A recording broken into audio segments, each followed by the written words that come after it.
Authority. Reminder, please silence all cell phones and electronic devices. When speaking, please come to the podium, state your name, and speak loudly and clearly. Thank you. Agenda item 1, approval of the agenda. I'll move it. Second. Dan, Yes. don't you need to make a change to the agenda and add a claim? Oh, to add the Frederickson invoice? Yes, sir. Okay. I'll make a motion then to amend the main motion to approve the Frederickson invoice in the amount of $20,176.48 under approval of claims under agenda item 3. I'll move it. Is there a second? Are you, well, I moved it, so you second. I'll second. Thanks, Tony. Yes, second. Any discussion on that? All those in favor, say aye. Aye. Aye. And let's vote on the main motion as amended. All those in favor, say aye. Aye. Aye. Anyone opposed? Okay, 3-0. Got that, Karen? Okay for us? Okay, thank you. Agenda item 2, approval of the minutes of the March 10, 2026 meeting. Is there a motion to approve? I'll move to approve. I'll second. Thank you, David. Thank you, Tony. Any discussion? All those in favor say aye. Aye. 3-0 approved. Agenda item 3, approval of claims. And then we have 2 claims, well, 3 claims now, but 2 claims from Baker Group. First one is in the amount of $7,101.70, and that's for the, that was for the month of March, Shane? February, for the month of February. And then the second Baker Group claim is $717.50, which was involving the mediation and litigation type items. And then our third claim is the Frederickson Law Firm invoice of $20,176.48. Is there a motion to approve those claims? Remind me again, what's Frederickson? That's Jody. Okay, Yeah. all right. The law firm that's. Thank you. Yep. And I went through their itemization, and it's all in order. Perfect. I'll move to approve. I'll second. Thanks, David. Thank you. Is there any discussion? Okay. All those in favor say aye. Aye. 3-0 approved. Agenda item 4, financial report. Ryan Erickson, please. Good afternoon. First comment will be, I think all of us Iowa fans and Iowa State fans can be happy that we don't have a Husker as a financial numbers guy, because at least we can count to 5. So in the end, so the month of March, we had some expenditures for CW Suter for about $15,000. They're bringing down the construction fund taxable bond balance to just under 2.9 million. The miscellaneous / legal fund had about 17,000 for Frederickson. The ending balance on that is just over 400,000. The maintenance fund had about $2,000 of interest, so that is now sitting at just over 1.8 million. So the total cash in the LEC Authority funds combined is just over $5.1 million. Okay. Any questions for Ryan? Okay. Thank you, Ryan. Agenda item 5, building services facility report. Kenny Schmitz, please. Kenny Schmitz, Building Services Director. A few things happening at the facility. On the 16th, we have the state inspection for corrections. We've been getting things done in preparation for that. There's quite a few hoops that the sheriff's office has to jump through, and a few that building services have to go through. Provide some criteria and background that the inspector will be looking for, things like fire inspections, generator log reports, duct hood cleanings, evacuation plans, pest control reports, things like that. So we're getting that all together. The comm failure for the fire alarm panel that we've been experiencing almost since the facility has opened. Had a meeting on that about 2.5 weeks ago whereby they did some software changes. We had a lot of parties present at that meeting when those changes were made, attended by Thompson Solutions, CW Suter, WCICC, and Building Services, and we hope that we have a solution to that. We have not received an alarm since that meeting, so hopefully that is finally put to rest. Energy recovery wheel removal is scheduled to take place tomorrow, and I'll let Shane speak a little bit to that as in a little bit here. I was asked to explain the maintenance fund and CapEx and OpEx, again, for those who may not understand it well. I understand it very well. It's been part of the history and my whole work history almost, so I probably understand it too well. I've also been told that I do not explain it well, and I apologize for that. To me, it's black and white. To others, it's very unnerving. So the best way I can explain the maintenance fund, I consider that a CapEx, or a capital expenditure. It's a large expense that a building doesn't normally incur. A capital expense would be something like a total roof replacement. It could be anything as small as repeated repairs that have to take place on let's say a 5-year annual schedule, something like going in and replacing all the cameras in the facility in 5 years. That is a CapEx. That is not an operating expense whatsoever. The difference between CapEx and what I call OpEx, operating expenses are done on an annual budget. They are budgeted for annually. So that's the best way I know to explain that. Now to lead into what my next item I was going to talk about, this item it is a bit of a gray area. It could be split as a capital expenditure or an operating expense. That said, what it is I just ordered a few weeks ago screens for our outdoor chillers. These screens cost $15,000 some dollars.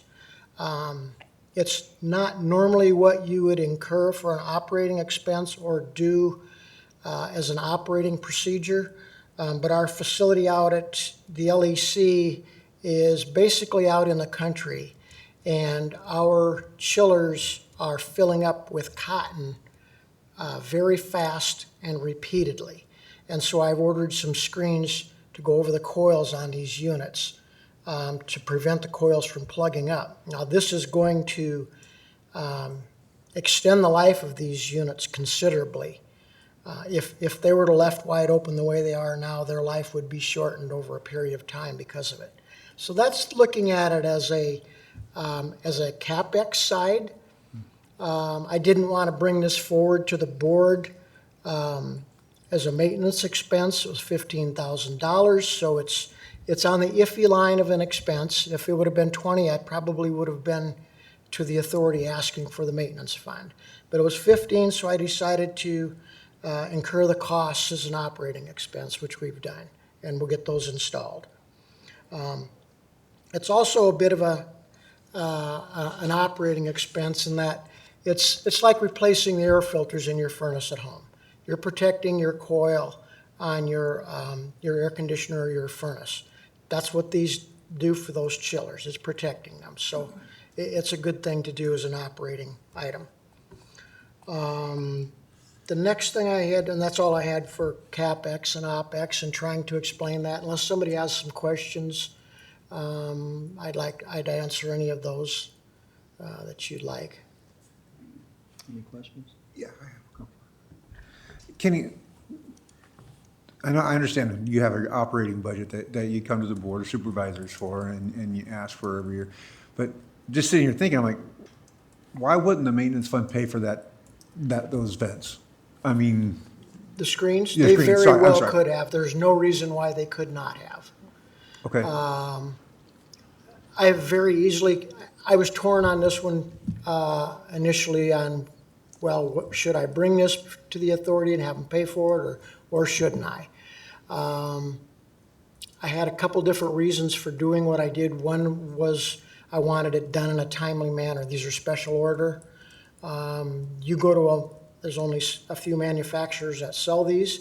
They have to be firstly be approved by the equipment manufacturer. They're all special order. You have to tell the manufacturer the actual dimensions that you want. They're specifically made just for you.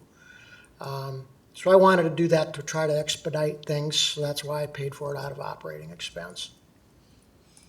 okay, thank you.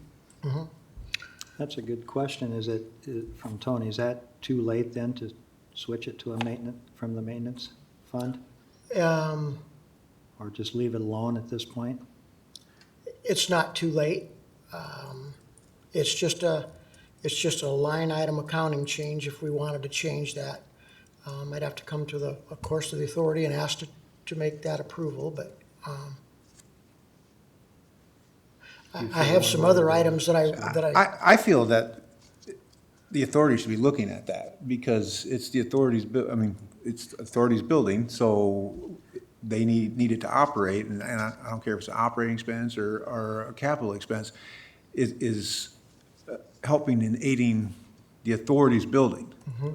I feel then that bill should be brought to us. I mean, Ryan, correct me if I'm wrong, we're gonna be putting money into that maintenance fund every month.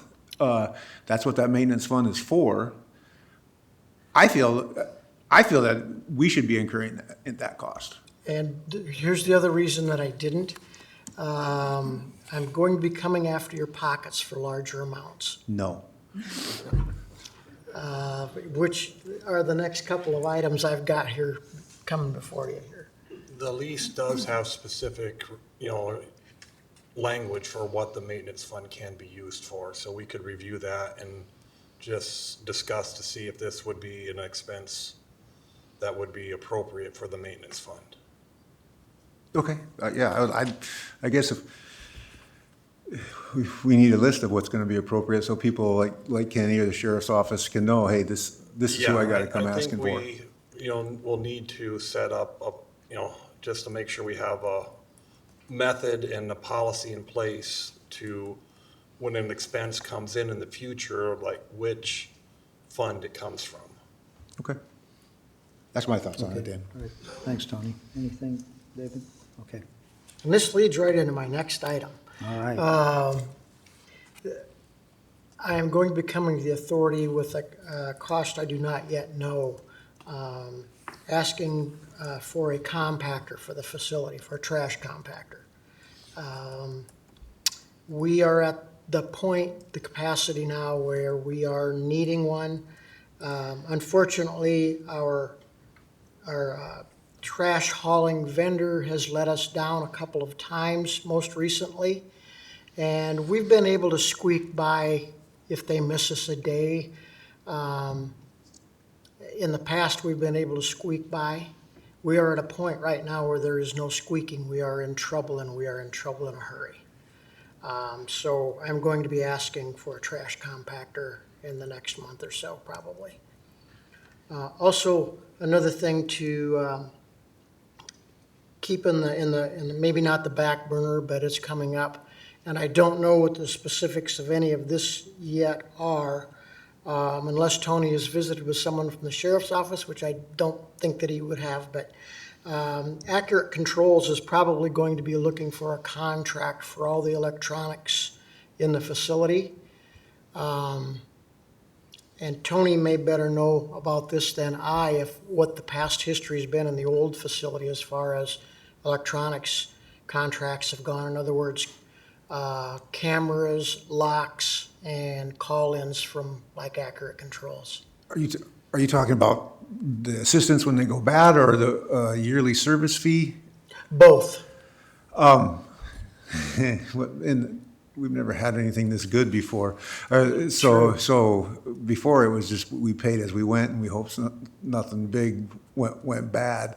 I know that I have been approached about a software agreement, I guess you'd say, for like if a camera goes down after hours, they can call Accurate, say, how do we fix this? Yeah. I know they're wanting that.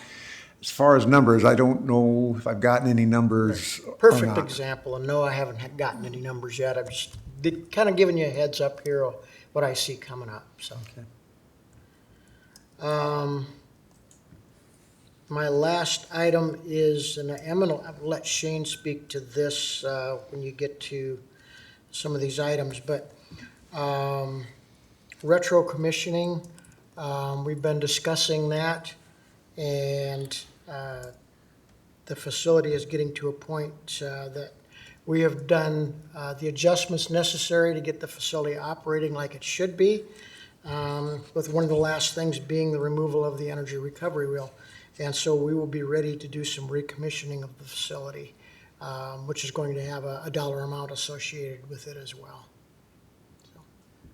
And that's like a reset, is what That's basically- like a reset or a readjustment from all the initial settings, if you want to call it that, yes. Okay. Will that be done over the years to come on a regular? Yes, I expect, that's usually done in 3 to 5 years, so maybe 4 to 5 years after we've done this, maybe 4 to 5 years later, we'll probably be doing it again. If recommissioning in the farther out years probably won't be of the initial expense that we may have on this first go-round, simply because of the associated problems that we had earlier. Okay, thank you. I'm going to break in here. Please do. I got an email that I didn't think about, but I do have some numbers, for example, for an annual fee for assistance on the cameras. And there's a bronze plan, a silver plan, a gold plan, a 1 year, 2 year, 3 year. If we went with the gold plan 3 years, it'd be $136,000. That's the top of the line for the longest time. But the lowest an annual fee would be $18,000 for the cheapest one, Kenny. So that's the range Good. that we're looking at. Good, that gives us something to look over and think about. Perfect. Okay, thanks, Tony. Thank you. Okay. Yeah, thanks, Kenny. Agenda item 6, information update on LEC project. Shane Albrecht. Yeah, thank you, sir. So basically, there's been a few items for star controls on control questions, but the biggest thing I've been working on the last month is getting the retro commissioning stuff done as far as the proposal with Corey and making sure that's set up. As Kenny said, the energy recovery wheel is scheduled to be removed starting tomorrow at 8 o'clock. We had a meeting on Monday, had Captain Harlow in it, as well as CW Suter, Kenny, and myself, kind of walking through what the plan is. So basically, if things went perfect, they're going to get that injury recovery wheel out in one piece. They don't think it's going to go perfect. They think they're going to section it out, put it on carts with protection board down on the roof, and they're going to take it over to the northwest corner. And then at 11:30, a crane will show up to pick the pieces off, put them on the ground, and haul them away. If something happens with the weather, we'll reschedule. But that's what we're looking at, and according to the weather, it looked like it's still good for tomorrow. So we'll meet everybody out there. Thompson will come out, disconnect the power. Suter will make sure the unit can still function while this work is going on. Because it's blanked off sections, there should be no big deal, and it should be able to proceed. Any questions on that work? Okay. The retro commissioning that Kenny talked about, I'll just. I think Corey's on the phone now. Are you here, Corey? I am. Apologies for being late. It's okay. You're just perfect timing. Okay? Thank you. No further questions on that? No. Shane, are you, I guess I should give you a little bit more of some dates coming up. So right now, when we get through talking through Corey's proposal, he's gonna be back on the 19th of May to do a walkthrough with those people. During that time frame, I'm also gonna have Kevin here from GGA to walk the grass, to try to get that taken off our plate. Ask Dan Heisel to come at that time as well. And we'll be looking at the seating and also looking at possibly having an authority meeting that week. So we kind of just kill all three birds, one stone during that time frame. That was the end of my update on that, sorry. okay. I think that would tie in real well with all that you've got going on that day, May 19th. Would you be available for a LEC meeting on May 19th? I used to say it's so far away, but it will be here like tomorrow. May 19th. We were looking at May 5th, May 12th, May 19th, I think. So we would not have the May 12th one? No. No. Okay, Yeah. then we'll make it work, yeah. Okay, you could, okay, thanks. You can make it work? Okay, we can do that. Okay, thank you. May 19th will be our next meeting, then. 2 o'clock. Yep. Thanks, Shane. You're done with that particular item, correct? Okay, Yes, sir. Agenda item 7, discussion and action on proposal from RCE for retro commissioning. Shane Albrecht. Yeah, so as Kenny's alluded to earlier, basically what you have before you is a proposal from Resource Consulting Engineers for retro commissioning of the building.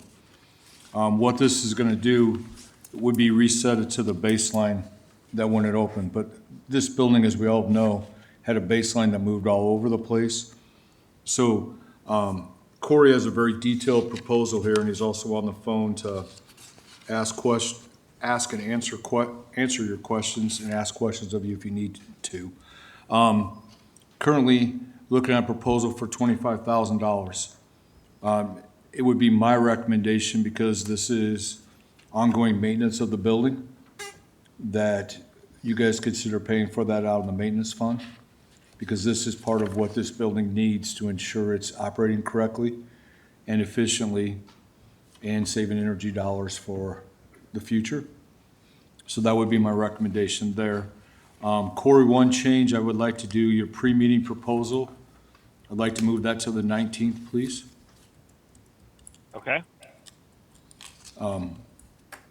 So I'd like to open this up to you guys to ask Corey to explain whatever you'd like to know from this retro commissioning stuff. Hey, Okay. Shane, can I make one quick clarification? Absolutely. I just want to make sure it's clear that our proposal is to develop the request for proposal as well as guidance documents for a commissioning agent to come in and then to support them throughout the commissioning process, but we will not be the ones doing the commissioning work. Yeah, thanks, Corey. I guess I knew what you were doing, but I didn't do a very good job making that clear. I just want to make sure that that's understood. Yeah, thanks, Corey. This is Dan. I thought your 2-page write-up was very thorough, very good, and I appreciate the time you spent to put that together. I also want to thank you for that you do not anticipate asking for any reimbursable expenses. That can be a big deal, so thank you for doing that. But no, I don't have any specific questions on your write-up. Do the others? Do you, Tony or David, have any questions of Corey? My question is, for the $25,000, you're gonna find somebody that's going to do it? So basically, normally what would happen is you just take the plans and look at the documents and you put the building back to how it was when it was first designed. Who puts the building back? The commissioning agent that we find. So Corey's gonna draft a request for proposal. We'll bring in 2 companies like Systems Management that will come in to do it. And I don't know who else Corey's thinking, but we'll get 2 people will come and they're gonna walk the site and they'll submit us a proposal. That proposal, we're guessing, is gonna be somewhere in the neighborhood of about $75,000 to put the building back to where it was. but they're gonna put it back to Corey's documents. So Corey's gonna put together documents Gotcha. and draft an RFP for these people to answer, plus be around to assist in walking the building, looking at the questions, because they're gonna want an engineer to be able to ask some of the difficult questions, like Tony, the chief's office, his VAV box is here, but we need it to be here. Do we wanna make that change to that box? It'll do boilers, air handler, it'll do, your chiller outside, it'll walk through all those pieces. And Corey will put up the specifications, the proposal to tell them what to do, where to adjust it to, Tony. And one thing Shane's talked to me about, and Kenny, the documents that Corey's putting together basically compile all of the PRs, all the modifications, everything that had to be done to the mechanical system. And so then those documents can be used going forward to when there's later retro commissions. I guess I got a question that's sort of half smart alecky and half serious. Whenever I do an update on my phone, something's usually screwed up on it after I get the update. I'm worried about the building. We get this thing put back. Now all of a sudden we don't have air. How often does that happen, Corey? Where is this usually a smooth sailing thing, or is this something that we find some hiccups and we don't know how big the hiccup's going to be? Yeah, I think that's a valid question and concern, and frankly, that's why we're involved and why our fee is substantially more than it would normally be to do something like this. Because we've been through the process, we're going to be working to make sure that that doesn't happen, that we don't revert something to a spot that doesn't work, but that the commissioning agent knows what things they might need to change or where to look for something that deviates from what's in the original documents. So our goal is going to be to make sure you don't have that surprise, but that we do have everything working the way we want it to. And then also that over the course of the next several years, Kenny's team isn't finding a new challenge, on a weekly or monthly basis with something that wasn't tested because we adjusted to address some of the previous problems, if that makes sense. Ballpark figure, when are you guys looking at actually doing this? This, July. Or, No, he has actually doing the work. okay. And again, my only. We would develop the RFP to be issued, reviewed at your May, do you have a May 5th meeting still? No, No, So it's a May 19th meeting. that is correct. So does that RFP need to be approved by the authority before we issue it? No. Okay. So if that's the case, our intent would be to have an RFP developed by early May that gets issued to the invited, these are consultants, not contractors, so we can invite them, but to the invited proposers, and we would then have a pre-proposal walkthrough with them to get them familiar with the site, with the expectation that we get proposals back in time for an early June review so that they could be on site working in July. I just think of Murphy, and we do this in July, and Yeah. it's 98 degrees, and now we have over 300 bodies that don't have air conditioning. That's what I'm worried about. And please, I'm gonna say this half jokingly, half serious. Don't bring up those. No, what I'm gonna say is, that's actually what we want. We want to hit this, this chiller has never been tested fully on a 98-degree day because our commissioning people didn't come till September last time. So we want somebody there when they can simulate a full load on this thing and make sure that it is gonna perform and not catch you off guard sometime. That is why we picked July, Tony. Okay. Any other questions? There is, to try to make some form of, there is a backup to the chiller, so there's two pieces, there's two chillers there, so even if something went down on one, there is a second chiller. Okay, that's all. So, I yeah, was I guess I worried have a little bit of a follow-up with Tony's along the lines, there's something fails, just totally fries something and does go bad, who's paying for that? I mean, is it, I can answer. It Yeah. depends. I Okay. mean, it depends on what the problem is. If it's just something that's normal, if it's not, then we're asking Corey, what's going on here? Is it equipment failure? Is it some original design failure? Okay. Really just depends on what happens. okay, and that's kind of what I figured, there probably is a lot of variables into it, but, you know, I guess that could lead to a lot of things. Most of this equipment, I'm gonna say 95% of it, has safeties in place to stop what you're talking about. So nobody's gonna take this chiller outside and all of a sudden it's gonna shell out all the compressors or something of that nature, the boiler. These things are, Suiter's control program, for simplistic answer is like a light switch. It tells the thing to run, tells it what temperature to run at, but this unit has internal safeties that protect it from, Fail safes. yeah, so they won't let you start it within 2 minutes so that you could shell out a motor. It won't let the boiler run outside of its parameters. It won't let the air handlers, for the most part, run without going through a series of checks.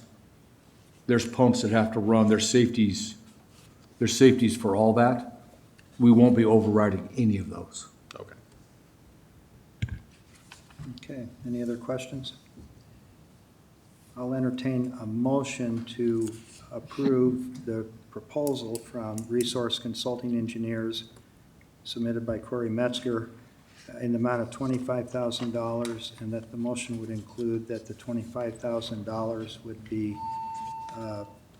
would be taken from the maintenance fund. I'll make that motion. Thank you, Tony. Is there a second? A second. Okay, thanks, Dave. Any further discussion? Okay, all those in favor say aye. Aye. Aye. Okay, 3-0 approval. Corey? Corey, are you still there? Your proposal doesn't have a place to actually sign. Do you need something more than that, since it says in here the schedule assumes you receive approval to proceed on or before April 10th? If it's okay, I'll send over a reduced scope agreement that will refer to our proposal that could be signed, but we can get going with the approval that you just made. Perfect, thank you. Okay, thank you. Thank you. Okay, agenda item 8, public concerns that do not relate to a scheduled item on the agenda. Is there anyone to be heard? There being no one. Agenda item 9, authority board members' concerns. Tony, do you have anything? No, sir. Okay, David?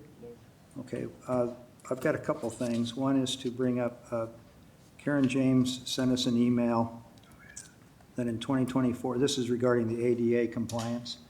And so in the 2024, the Department of Justice ruled on web accessibility under Title II of the ADA.